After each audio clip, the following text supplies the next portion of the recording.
Ik ben Vivielle Tasser. Van L1 denk ik dat de meeste mensen mij kennen, als ze me al kennen, van het programma Goedemiddag Limburg dan. Ik vond het een cadeautje. Altijd mensen ontmoeten die een passie hadden, iets bijzonders hadden meegemaakt of iets bijzonders gingen doen. En daar had je een gesprek over, maar wel altijd heel dicht bij de mens, denk ik. Gewoon mensen zoals jij en ik en iedereen.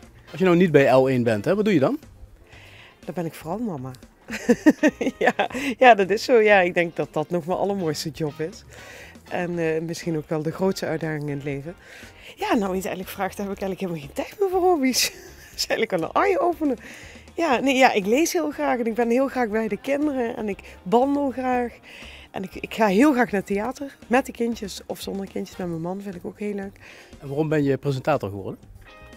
Dat vind ik een hele goede vraag. Ik zou het niet weten. Nee, ja, dat was natuurlijk niet van tevoren bedacht. Van nou, wat ga ik eens worden? Ik kom uit de horeca. En, dus ik had dat zelf niet bedacht. Dus ik ben er eigenlijk ingerold. En ja, zolang ik het mag doen, want zo zie ik het wel. Zolang ik het mag doen, vind ik het een fantastisch vak.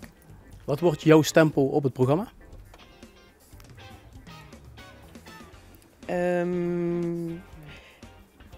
Nieuws dichter bij de mensen te brengen, actualiteiten dichter bij de mensen brengen. Omdat het soms ook heel surf en saai kan zijn. En ik ben wel altijd op zoek naar de ik-verhalen. Of waar zit dan het gevoel en de emotie? Ook bij nieuwsactualiteiten. En dat kan natuurlijk niet altijd. Je moet ook af en toe het strakke nieuws brengen. Maar ergens zal ik dan toch wel proberen, waar zit dan het gevoel bij de gast? Avondgasten. Maandag tot en met vrijdag om 6 uur live bij L1.